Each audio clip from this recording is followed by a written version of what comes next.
Mukunda jewellery direct factory rates, no making charges. Liquor case విచారణలో కీలక పరిణామాలు చోటు చేసుకుంటున్నాయి. ఇప్పటికే పలువురు వైసీపీ నేతల విచారణ, అరెస్టు జరిగిన ఈ కేసులో మాజీ సీఎం జగన్ వ్యక్తిగత సహాయకుడు కేఎన్ఆర్ ను సిట్ విచారణ చేసింది. పలు ఆర్థిక లావాదేవీలపైన ఆరా తీసినట్లు తెలుస్తోంది. పెద్ద మొత్తంలో ఆస్తులు కూడా పెట్టడంపైన లోతుగా విచారణ చేసినట్లు సమాచారం.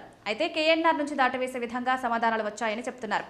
దీంతో మరోసారి నాగేశ్వరరెడ్డి విచారణకు అధికారులు నిర్ణయించారు. లిక్కర్ స్కామ్ లో చెవిరెడ్డి భాస్కర్ రెడ్డికి సంబంధించిన లావాదేవీల్లో కేఎన్ఆర్ ఆస్తులు వెలుగులోకి వచ్చాయి.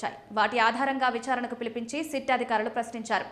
ఇల్లు, వ్యాపారాలతో పాటుగా స్థిరాస్తులు, భార్య బ్యాంక్ ఖాతాలో సుమారు 20 కోట్ల రూపాయల వరకు లావాదేవీలను గుర్తించినట్లు తెలుస్తోంది.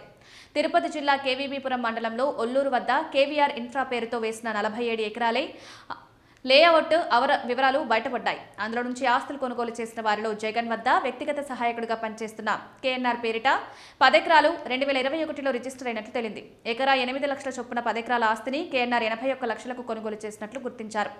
దీంతో ఆయనకు సిట్ అధికారులు నోటీసులు ఇచ్చి విచారణకు పిలిచారు. విజయవాడలోని పోలీస్ కమిషనరేట్ ప్రాంగణంలో ఉన్న సిట్ ఆఫీస్కు బుధవారం ఉదయం 10 గంటలకు న్యాయవాదులతో కలిసి వచ్చిన కేఎన్ఆర్ను సాయంత్రం 7:30 వరకు సిట్ అధికారులు ప్రశ్నించారు.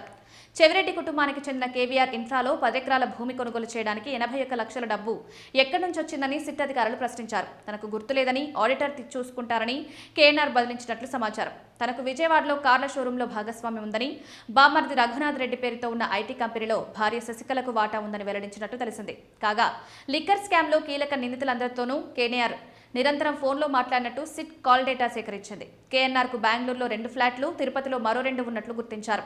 హైదరాబాద్, కడప, విజయవాడలో ఇళ్ల నిర్మాణం చేపట్టినట్టు నిర్ధారించారు. ఇక విజయవాడలో కార్ల షోరూం, హైదరాబాద్లో సాఫ్ట్వేర్ కంపెనీలో వాటాతో పాటుగా జగ్గయ్యపాట ప్రాంతంలో 40 ఎకరాల వ్యవసాయ భూమి, ప్రకాశం జిల్లా దర్శిలో 10 ఎకరాలు, భోగాపురం విమానాశ్రయం వద్ద భారీగా భూములున్నట్లు గుర్తించారు.